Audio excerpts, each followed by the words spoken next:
আসসালামু আলাইকুম বন্ধু বান্ধৱীসকল, কি খবৰ আপোনালোকৰ? আশা কৰোঁ আপোনালোকে সকলো ভালে আছে। আপোনালোকৰ দুৱাত আৰু আল্লাহৰ ৰহমতত ময়ো ভালে আছোঁ। আজি আকৌ নতুন এটা ব্লগ লৈ আহিছোঁ। আজিৰ ব্লগটো মই ৰাতিপুৱাৰ পৰাই ষ্টাৰ্ট কৰিছোঁ, ৰাতিপুৱা নাস্তা বনোৱাৰ পৰা।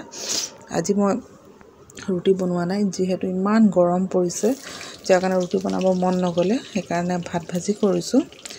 আৰু আমি ৰাতিপুৱা কেতিয়াবা ভাত ভাজি খাওঁ, ভাল লাগে খাই কিনে, সেইকাৰণে ভাত ভাজিকৈ কৰিলোঁ। আচলতে ৰাতিৰ যিখিনি বাঢ়ি ভাত থাকে সেইখিনি এনেই পেলনি যোৱাৰ নিচিনাই হয়, সেইকাৰণে ভাতখিনি ভাজি কৰি দিলে খাই দিয়া হয় আৰু পেলনিও নাযায় আৰু খাই কিনে ভালো লাগে। সেইকাৰণে ভাত ভাজি কৰোঁ কেতিয়াবা আৰু সেয়ে ভাত ভাজিকৈ আজি কৰিলোঁ। বোলো ৰুটি নবনাওঁ, ভাত ভাজি কৰি দিওঁ বোলো। আৰু খাবলৈ তেনেকৈ কোনো নাই, মই আৰু মায়ে খাম, আৰু আব্বাটো নাখায়ে ৰাতিপুৱা নাস্তা। সুদা চাহ অকণমান দিলে তেওঁক হৈ যায়, কাৰণ তেওঁ ৰাতিপুৱাই খাই লৈ, ৰাতিপুৱা মানে অলপ সোনকালে, আৰু আমি অকণমান দেৰিকৈ নাস্তা কৰোঁ। এয়া মোৰ ভাত ভাজিখিনি হৈ গ'ল আৰু চাহখিনিও ওলাই ল'লোঁ। কৰিছিলোঁ ভাত ভাজি দিয়ে আজি ৰাতিপুৱা নাস্তা কৰিলোঁ। তাৰপিছতে আৰু এতিয়া বহুত সময় হ'ল, ঘৰ চৰো সাৰিলোঁ, সাৰি মেলি কিনে এতিয়া অকণমান দেৰি বহিছোঁ। বতাহ মাৰি আছে আৰু দেখিছে নহয়, চব ধুনীয়া পৰ্দাখন চব কেনেকৈ উৰি আছে। ইয়াত বহি ইমান আৰাম লাগে গৰম দিনত। ফেনৰ বতাহ ল'ব মনে নাযায়, আৰু ফেনৰ বতাহ লৈ কিনে গাত উল্টা আৰু বেছি ভাৰী হৈ যায়। সেইকাৰণে ইয়াতে বহি থাকোঁ। নেচাৰেল বতাহৰ নিচিনা বতাহে নাই। এতিয়া যাম উঠি কিনে গৈ ভাতত বনাওঁ, চাওঁ কি বনাওঁ, এতিয়ালৈকে ঠিক কৰা নাই। মাছ আছে, মাছ বনাম, আৰু হয়তো কিবা চব্জি কাটি মেলি বনাব লাগিব। তেনেহ'লে যাওঁ, লগ পাই আছোঁ আকৌ।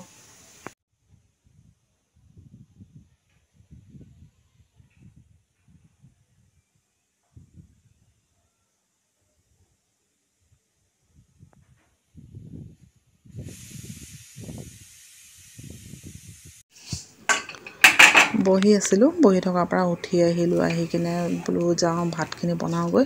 তেনেকুৱাতে দেখিছোঁ যে আজি মায়ে বনাব লৈছে, আৰু মায়ে এয়া উৰহি গুটিখিনি ভাজিছে। উৰহি গুটি দি আৰু মাছ দি বনাব। ইফালে ভাতখিনিও বনাই দিলে, ভাতৰ মাৰ চাকি লৈছে এইপিনে।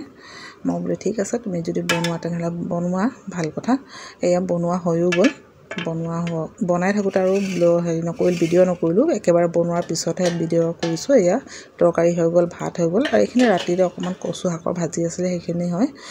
আৰু মই ইফালে কণী এটা অমলেট কৰিবৰ কাৰণে লৈছোঁ, কাৰণ মই মাছ খাব আজি মন যোৱা নাই একেবাৰে।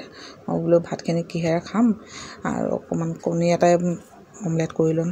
আৰু এয়া আব্বাক দিলোঁ ওলোৱাই, আব্বা লৈ গ'ল। এয়া মোৰ ভাগৰ তৰকাৰীখিনি ইয়াতে থোৱা আছে, মই সেইখিনি আপোনালোকক দেখাই আছিলোঁ।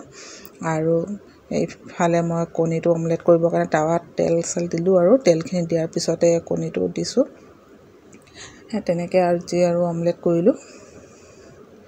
আৰু কি হ'ল আজি মানে ক'ব পৰা নাই, একেবাৰে মানে মোৰ মাছ তৰকাৰী খাবই মন যোৱা নাছিলে। সেইকাৰণে মাছখিনি থাকক বোলো, মই নাখাওঁ, মই কণী এটাকে অমলেট কৰি ল'ম বোলো। সেই ভাবি আৰু অমলেটটো কৰিলোঁ। আৰু ইফালে আব্বাকো ভাত বাঢ়িলোঁ। আব্বাই ভাতখিনি লৈ সেই বাহিৰত গৈ বহিছে, বতাহ মাৰি আছে, বতাহতে গৈ কিনে বহোঁ বোলো, ইয়াত ভিতৰত বহুত গৰম বোলো। মই বোলো ঠিকে আছে তেনেহ'লে। সেই আব্বা বাহিৰত ভাতখিনি লৈ গ'ল, আৰু মই ভিতৰত এই কণীটো অমলেট কৰি কিনে, আৰু মই অমলেটেৰে খালোঁ ভাত আজি, আৰু তৰকাৰী নল'লোৱে।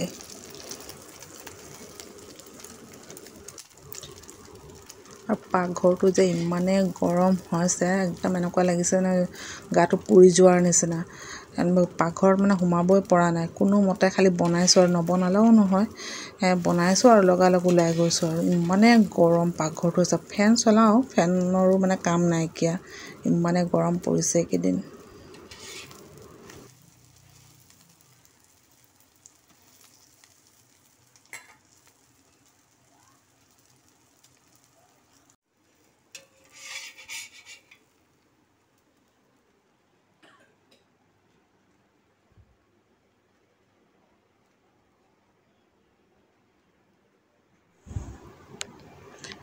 দুপৰীয়া ভাত খোৱাৰ পিছত আৰু মই ভিডিঅ' কৰা নাই, একেবাৰে এতিয়া ৰাতি কৰিছোঁ। ৰাতি মই ভাতখিনি বহাই দিছোঁ ইয়াতে, আৰু ইফালে মই কঁঠাল গুটি চাটনি কৰিছোঁ। সেইকাৰণে কঁঠাল গুটিখিনি আগতে শুকানে ভাজি লৈছোঁ, আৰু কঁঠাল গুটি গোটেই চাটনিখিনি কৰাটো প্ৰচেছটো আপোনালোকৰ লগত শ্বেয়াৰ নকৰিলোঁ। এয়া কঁঠাল গুটিখিনি অকল ভাজি থকা দেখালোঁ, আৰু এয়া চাওকচোন কঁঠাল গুটি চাটনিটো কৰি ল'লোঁ। কেতিয়াবা বেলেগ দিনাখন শ্বেয়াৰ কৰিম আপোনালোকৰ লগত কঁঠাল গুটি চাটনি।